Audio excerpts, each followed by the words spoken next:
brandy.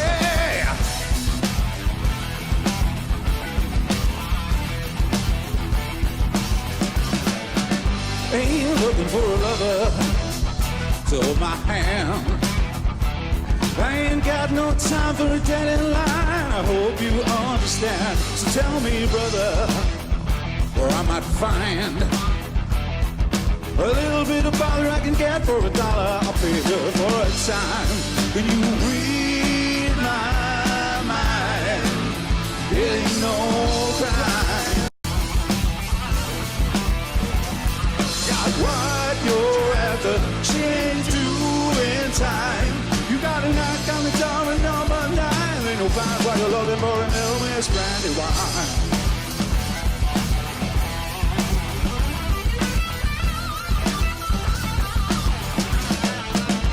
Don't need a princess to walk down the aisle. Oh, I just want money with a mind on the money and a little bit more style. I don't need a model, but it's alright. She's a pretty good looking out bad for a hooker and she keep you up all night. Can you read my mind? It ain't no crime. She got what you're after, if she ain't doing time. You got a knock on the door at number 9. Then we'll find what you're looking for in Little Miss Brandy Wine. Little Miss Brandy Wine. Little Miss Brandy Wine. Little Miss Brandy Wine.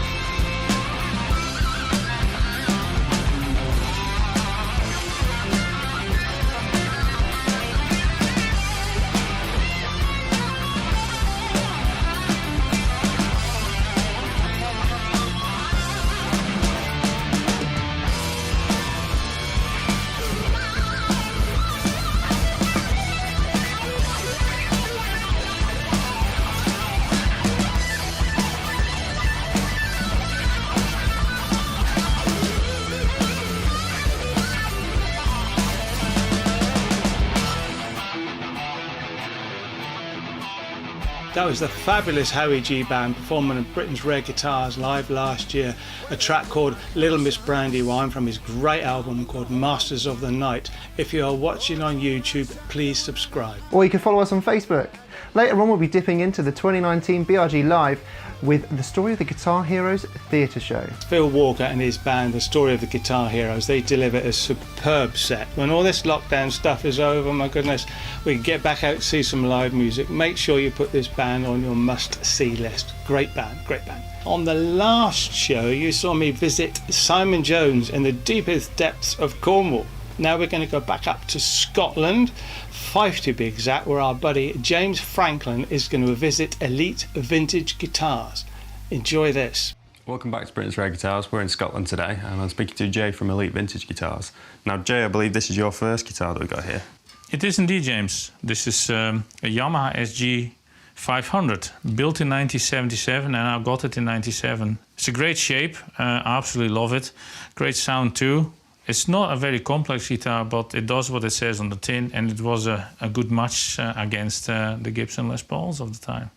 This is one of the top models. It's actually a Yamaha Sg 2000 S, 2000. Okay. Now, it's a lovely green color, and I remember Stuart Adamson from Big Country playing one of these, and I thought I need to have one of those as well. So eventually I got one of them. So we've got coil tap on this one. That's correct, yeah. The twin humbuckers, each of them can be coil tapped. The other thing that stands out here is it's got a heavy brass block underneath the bridge, and all in the name of sustain. And if you turn the guitar around, you can see it's actually got a through neck. This one came out in 1972, and it was the first Yamaha double cutaway SG. It shows the same kind of principles of all the other SGs, but much more basic. It's got a bolt-on neck, no through neck. So again, but the rest is all there. So yeah, it looks lovely. It sounds okay, but I mean, you can see that Yamaha actually put higher quality pickups in the later models, yeah. So Jay, we've just had a look at some of your Yamaha collection, and we've got a A couple of kind of quirky looking Gibsons here. I can't say I've ever actually seen either of these models before, so tell me a little bit about, let's start with this one. What you've got there, James, is a mid-70s Gibson L6s. It's actually a co-design by Bill Lawrence. He actually designed those pickups, and yeah, they actually sound phenomenally good. Yeah? Yeah, they do. And so if we move on to this one now, what have we got there? This is a Marauder. Again, a design that stems from the early 70s. Like the L6s, it's Bill Lawrence inspired. He actually designed the pickups for this. Very retro 70s looking guitar, as you can see. Yeah, very 70s. Industrial build. And again, this was Gibson's attempt to kind of counteract Fender. Bolt-on neck guitar. Right. And again, the way this works with almost like a single coil and a double coil is to emulate Fender's Strats or their Tellys. But Right, I mean, okay. great guitar to me. Not everybody's cup of tea. It's probably Marmite guitar. No, it's really quirky. Yeah. And is this an inspiration for the Flying V models that had stock there? It could be, could very well be. I like it.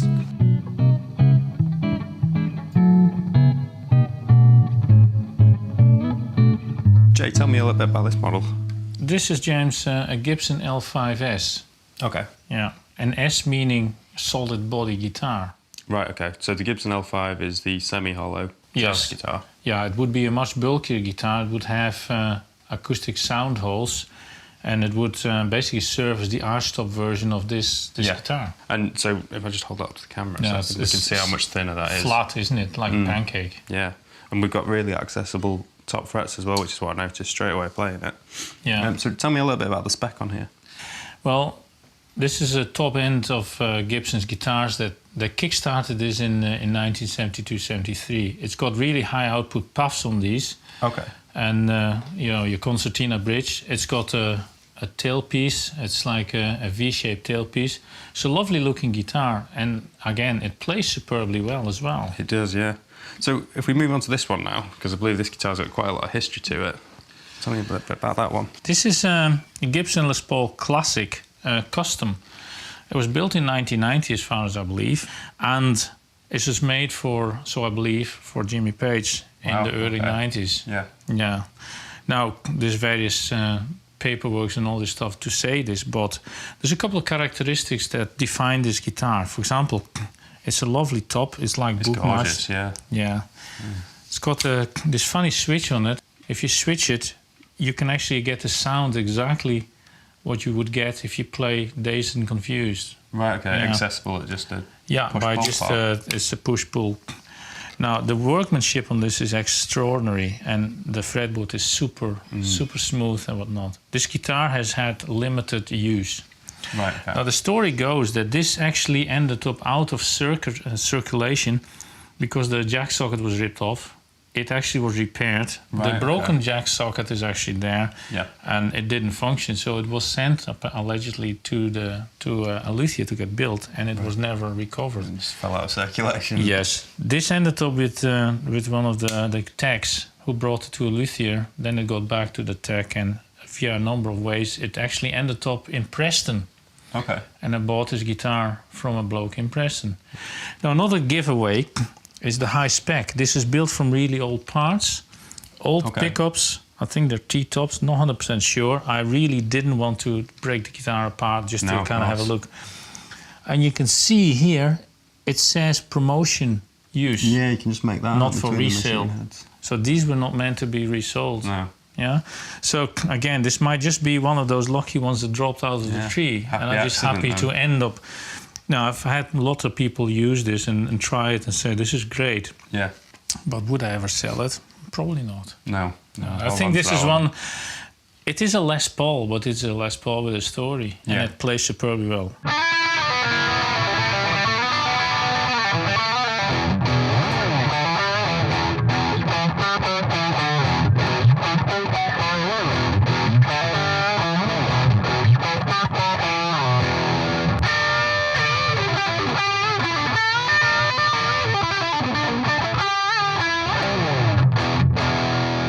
Oh, I love the top on that Les Paul for Jimmy Page. It's a shame he doesn't want to sell it because that would look great in my collection. No way. It'd look a lot better in mine. I've got a little slot. I'll find a place for it here. Well, stay tuned as later on we have more from James when he's off in Scotland yet again visiting unique guitars. Why does he always get the good gigs? Next up, we have the story of the guitar heroes from Britain's Rare Guitars 2019.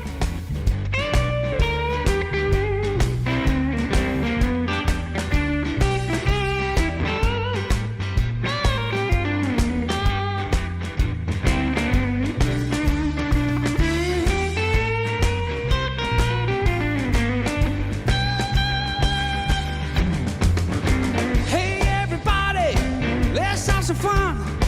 You only live once, and when you're dead, you're done. So let the good times roll. Let the good times roll.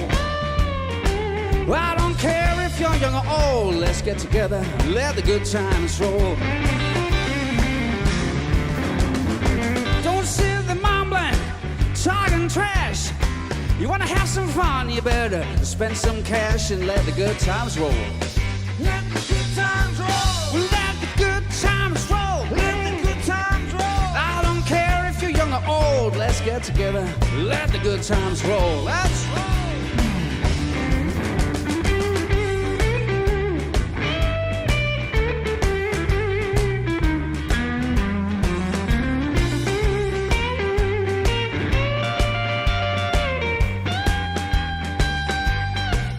Sorry, welcome back to the coach, folks. I hope you have had a nice little time looking at some of the wonderful classic guitars we've got out there. But make some noise, please, for Mr. Phil Walker. Phil, of course, is, get my notes ready here, he is out touring now with the classic guitar show, Guitar Heroes show. Story of Guitar Heroes. See? That's what it's called, Story of the Guitar. yeah. Okay, cool. Guitar Hero show. So we've got lots of guitars dotted around that you're actually using in the show because you're sort of segregating different songs. Could you possibly play all these songs in the show in one guitar, on one guitar? I guess you could, but you picked for the individual. You got to get in the frame. exactly. Yeah, we have the correct guitar for the correct Guitar Hero, and it's fun buying lots of guitars, isn't it? Always. Did the, I mean, have you always had guitars, and did this band prod you to buy more guitars? I've always had a few guitars. Sorry, wife, but I have to. Probably not in double figures, but yeah, I mean, this show is a great excuse to just keep going and keep going. And I keep adding people to the show all the time as well. Excellent. Just so I can have a guitar. Is my wife watching this? No. If you'll have to buy more shoes and handbags. Well, when you I've go. never actually seen the show, so what's it about? Okay, so we're not a tribute show. We don't do the Lucky Likey or anything like that. I don't wear wigs or, you know. But we start in the 1950s and work our way through from people like Chuck Berry, Eddie Cochran, Eric Clapton, Jimi Hendrix, work our way through to more modern players like Brian May, Steve Vai, and we recreate the sound as accurately as we possibly can, and we use the, like I say, we use the correct guitars. So it's more about the rig and the sound? Kind of, yeah, it is. We kind of call it a rockumentary. You know, we've got video screens up there as well, and it's a good show. So we've got humbuckers and Les Pauls, Yes. single coils and Fenders, Stevie Ray, Hendrix.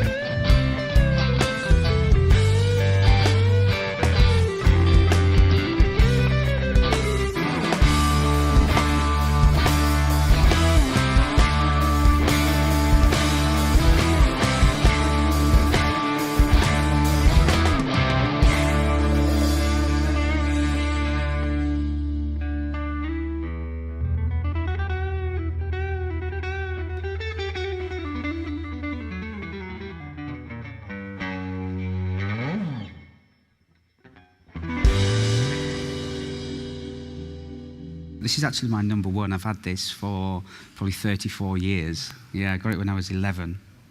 So, which is odd because I'm only 28. But anyway. But, yeah, I've had this one the longest, and it's kind of my favourite. What's the switch there? It forces on the bridge pickup. So when you are in the neck position, it brings a bridge pickup in. So an extra boost? Yeah, no, just adds the pickup. Oh, That's okay. what it does. And then when you put it in to this position with these two pickups, all three are on. Excellent. Nice. And I never use it. Oh. But it's there if I want to, I guess. I may look like a city slicker, shining up through my shoes, but I'd rather be a cotton picker, picking out the best of blues. Show me where I start, find a horse and cart. I'm just a country boy at home. This is go. a pretty one, this is. But how many's in the band, Phil? There are four of us on stage. Well, I say it's more like 4.5 because we get our guitar tech on stage as well every now and then. So we get 4.5 on stage. And then, like I say, we've got the screens as well. And I think on stage I think we're up to 36 guitars now. But yeah, this is the Albert Lee one. That's his signature Music Man. Yeah, it is. That's And, quite recent, isn't it? The Music Man signature. it's been out quite a while, I think. This is a 2008 model. Okay.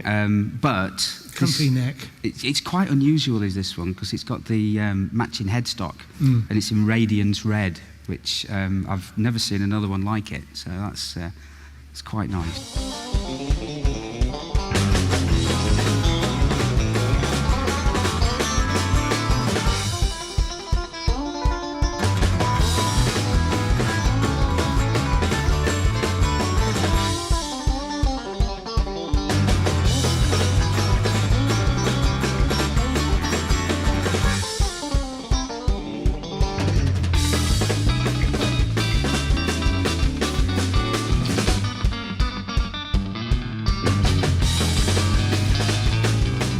I used to work for Line 6. Yeah. Used to do some of their product demonstrations and what have you.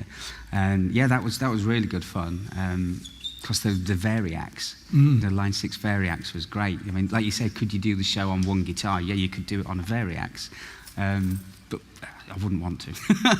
Not when you can have 30-odd guitars on stage. Visually.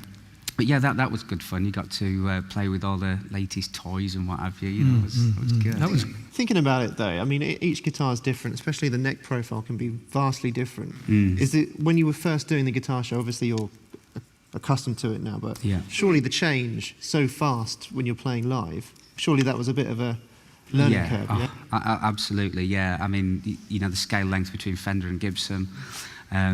But yeah, I mean, I've got an SG which has got quite a wide and flat neck, you know, and like Lars, you've got my Les Paul traditional. It's a 50s Beautiful. profile neck, which is like really fat neck on there, and It is, yeah, the chunky. you know, changing did. I mean, I'm used to it now because we've been going quite a while now, but yeah, it was quite a change, yeah. I bet, yeah. How long has the show been going?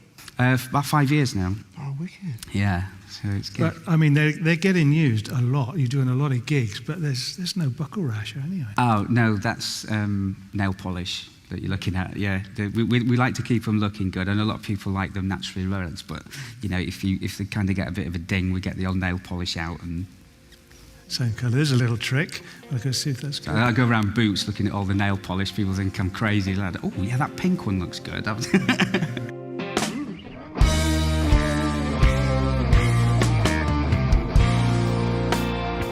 Never meant to cause you any sorrow. Never meant to cause you any pain.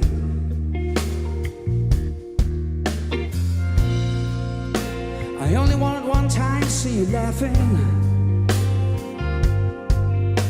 I only want to see you laughing in the purple rain, purple rain, purple rain. I mean, it's a silly question. What, have you got a favourite song out of all of them and a favourite guitar?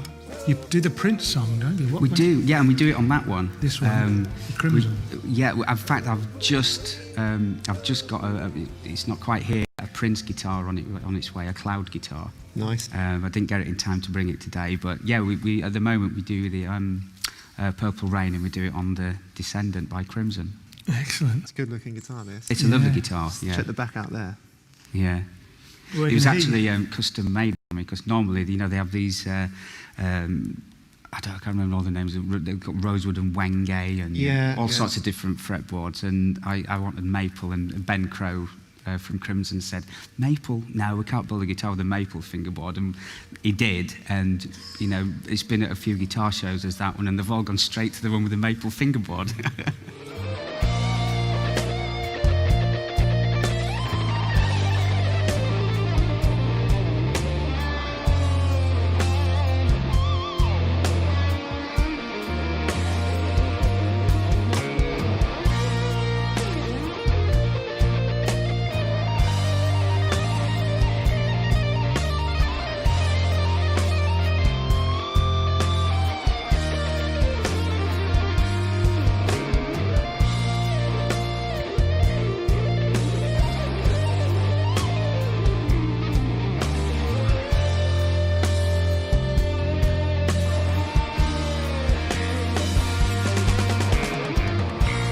And you've given us a flyer here where we can see www.storyofthegutarsheroes.com, and there's I'll one. model it for you. Thank you very much. There's one heck of a tour on there.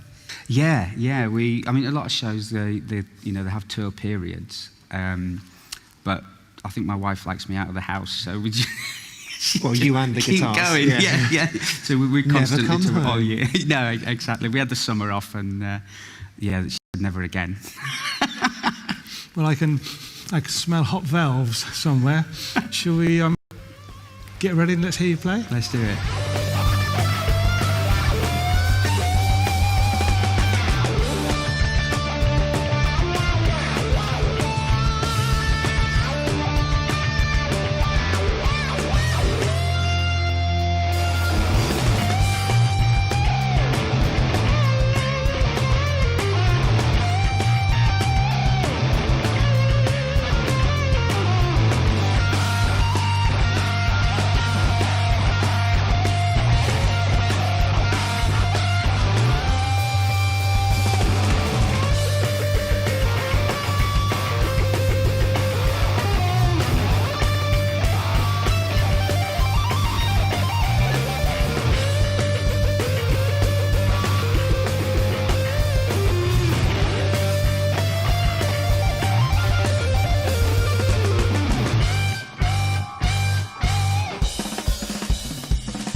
Wow, a blistering set there from the Story of Guitar Heroes, recorded at BRG Live last year. Certainly no dusty frets on their fingerboards.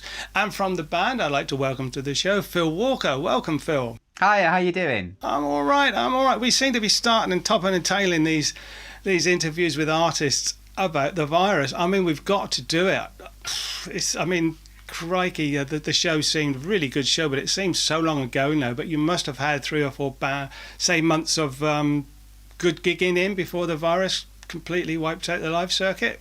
Yeah, we did. We actually did our last show on the 14th of March, which was a Nottingham Playhouse. It was a sold out theatre. I think there's about 800 people in, 800 people. But I mean, it was not long after that lockdown struck us. But yeah, we were gigging all through January, February as well, and we're down to get out there. You know, I suppose everybody's saying this, aren't they? You know, it's been a long time since we gigged, and we were lucky to get quite a few gigs in before the lockdown, but yeah, we just need to get out there again. Itchy fingers.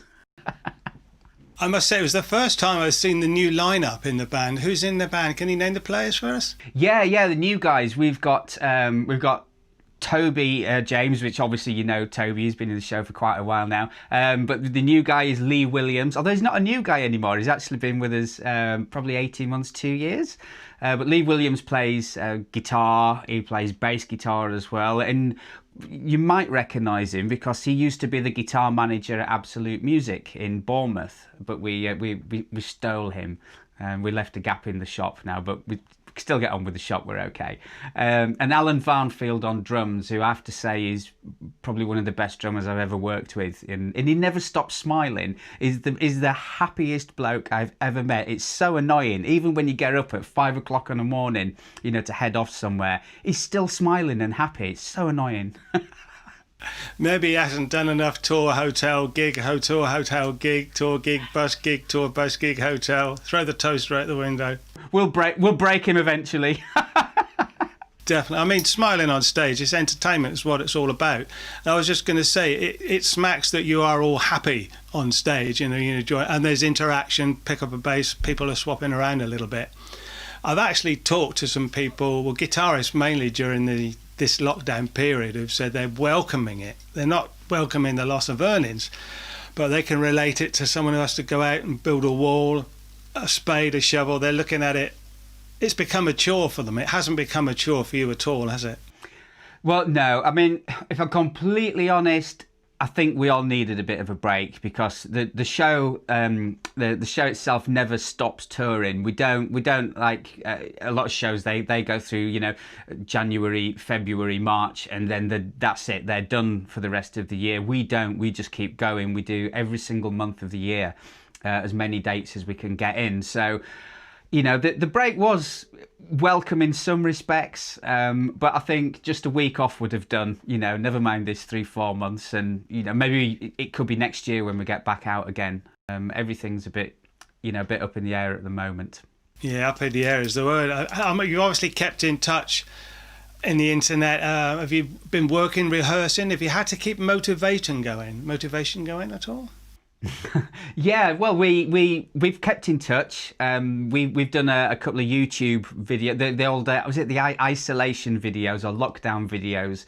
We did Sultans of Swing, and then we did a collaboration with Brian May. Believe it or not, Brian May put out a video on YouTube, and he said, "Come jam with me." So I was about a week editing that, thinking I'm going to get this right, but it's come out really, really well. So we have managed to play together, albeit not in the same room.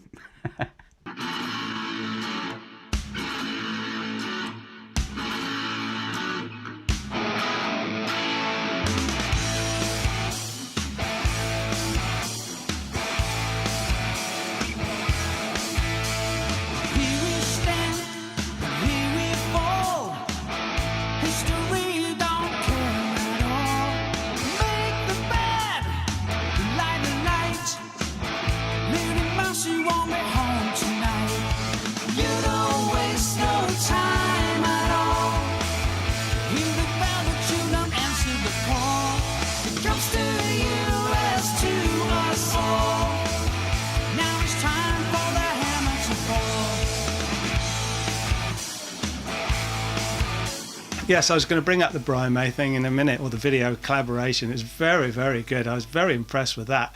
It wasn't a case of, no, sorry, Brian, we're busy.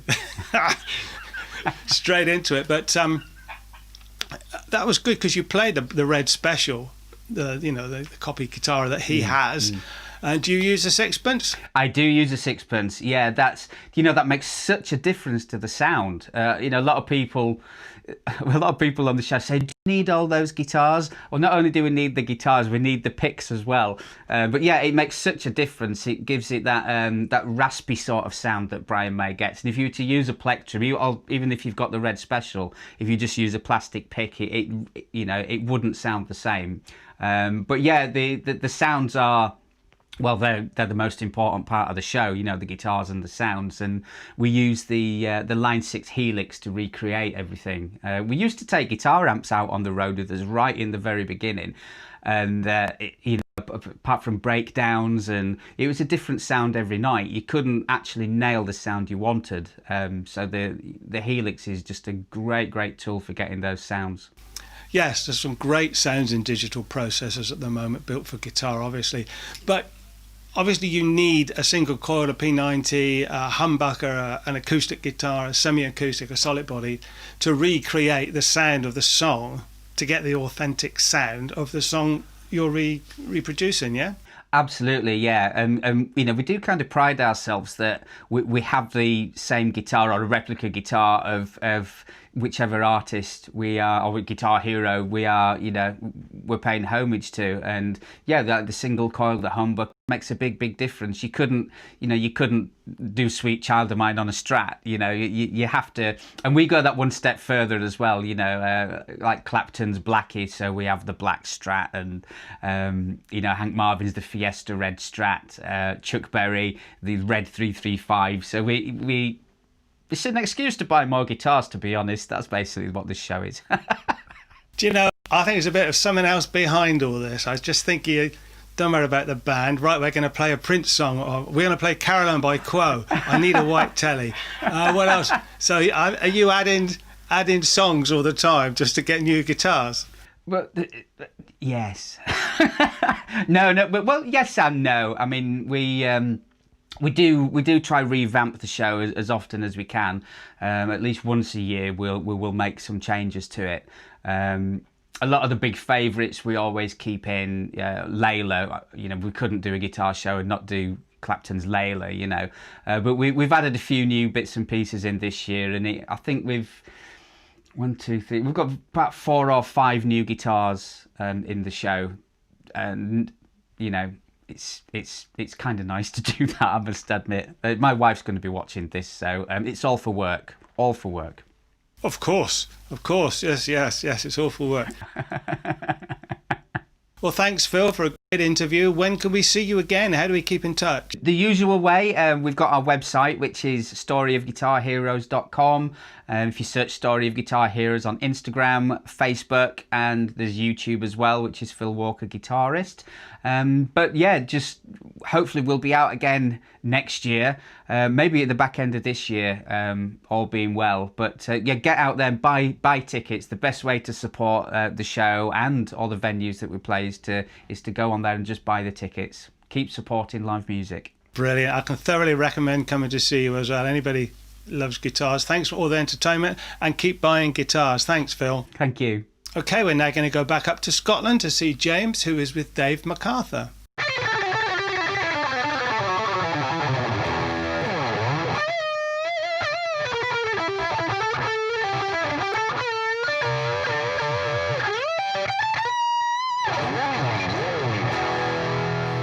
So I'm with Dave now from Unique Guitars, and Dave, you own the shop here, don't you? And we've just had a look at Jay's collection. Yeah. So tell me a little bit about how you guys ended up working together. It stems off several years ago, probably going back about 15 years now. Me and Jay ended up sharing a cabin in an offshore rig. We were both working on the same rig, and it was probably a bad idea to put 2 people with gas in a small proximity to each other. Right, okay. So then we started talking about our guitars, his guitars, my guitars, and the guitar interest spawned from there about 15 years ago. One of the things we do, we've got our club, we've got our shop mascot here who will wander in and out of the shop randomly. But basically this became like my guitar obsession got too big for the house. Right, okay. I decided to move it out into a separate workshop, and then later on the collection got again too wide, and it was like I had to move some stuff out to move some stuff in. Yeah. Okay, so to perpetuate it I have to move and rotate some of the stock. We touched on with Jay's collection, because we've all still stayed in touch, and it made sense to then house some of Jay's collection here as well. Yeah. And then you have a sort of examples of both collections within the building and the workshop. So we've got a couple of your Les Pauls Yep. here now, just a couple, I believe. Yeah, Of we'll several. just touch on some. So I mean, initially, I was always a big Les Paul man. So when I started off playing, you know, I wouldn't have wanted a Fender, I wouldn't have wanted a Telecaster that didn't interest me. If it didn't have humbuckers on it, it didn't work for me. Right, so okay. the Les Pauls were obviously fantastic at the time. And well, let's just go for this one. These ones are iconic. I mean, It's a Zach Wild model. Zach this one, Wild yeah. Bullseye, 2006. Beautiful guitar, incredibly heavy. Yeah, I mean, you'll feel the super sheer weighty. weight Yeah. of it. He's a big guy, isn't he? He's massive, a man monster, but these guitars are just, to be honest, you need to really be a bit of a giant to wield them around. They're so heavy. Fantastic finishing on the neck, maple necks on the back, and just really, really cool. They're almost a piece of artwork. Yeah. It was such a fantastic design that he used on that. It's just stunning. Yeah, very iconic. as So you moving say. along, we kind of got a hold of this one. This is one of the more recent ones. This was a late 70s Les Paul. This Okay. was used by the guys at Sham 69 Right, for a okay. few years. It's originally probably a gold top. This guitar was reworked by Dick Knight in the 70s when folk Right, wanted okay. bursts, but you couldn't buy them. Yeah, yeah. So this guitar's had so much work done to it. There's so much things wrong with this guitar that you think, oh no, it can't be. But then when you actually play it, there's so many things that are just so right. Right, I see. And when you get a Dick Knight guitar that's done really well, it shows. It shows. Yeah, it really does. It's got the biggest maple cap I've ever seen on any Les Paul. It's colossal. So some of the parts from it are vintage, so early 60s parts, and then the rest are just kind of put together. I mean, so much work, but a fantastic, and then one of the best sounding Les Pauls in the shop.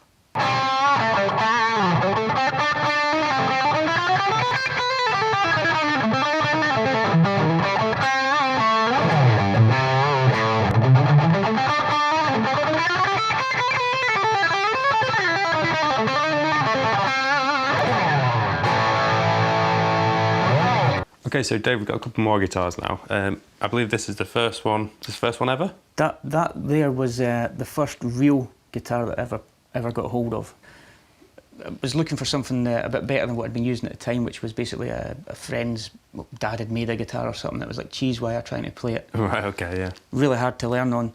And then this one came out, picked up this, and this was just basically a Jackson soloist, but a Charvel. So all the appointments of the Jackson at the time, made in the Japanese. Jackson pickups. Yeah, Jackson pickups, Jackson trem. These were made in the Gaki factory. They were the quintessential. They were basically making Jacksons at the same time as these. So one line, the production line would have been Jackson, one would have been Charvel. It was basically a half-price Jackson soloist. Yeah, neck's so super thin on it. Yeah, and the pickup on it, from jazz to metal, it can do everything. And dive bomb all day long. So fantastic. In jazz and metal. Everything. Anything. It's just such a good guitar. Very versatile.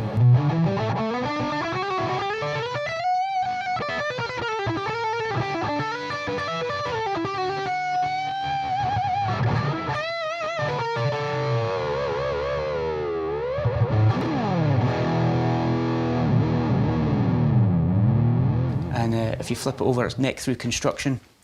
So obviously that's always better for sustain.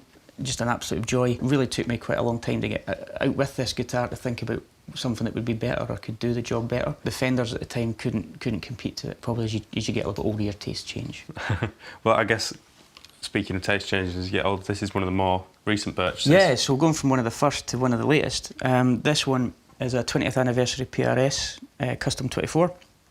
Fantastic guitar, fantastic top. Yeah, it's stunning, that finish. Is it 10 top, this one? Or These are artist packs, so they're even the better above than that. 10 tops. Beautiful guitar. Again, all the sort of usual stuff, coil tapped.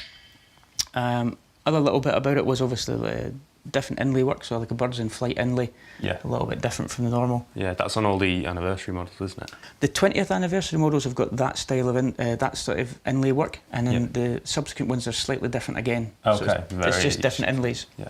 And really, this is just one of the best sounding and playing PRSs in the collection. Right. There's a few in there, but this is one that sort of stands up and stands out from the crowd. Okay. Well, I'd love to go and give these a listen if we can do. Absolutely fantastic, no problem. Love to. Thank you.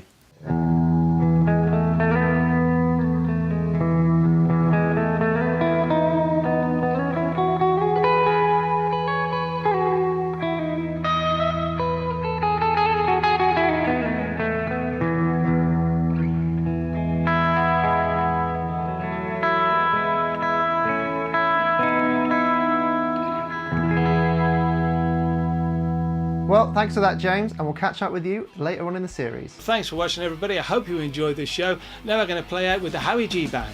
Where did I put my conscience? I'm alone. Oh, it don't ride shotgun when I go out. I keep it back at home. Don't tell my mother that I bump and grind. With a bad little shaker, turning tracks and helping me unwind. If you got the number and you got the time, it ain't no crime. Let me put you in the picture, let me lay it on the line. You got a knock on the door to number 9, and you're fine while you're looking for a little Miss Brandy Wine. Little Miss Brandy Wine. Little Miss Brandy Wine. No visible brandy line.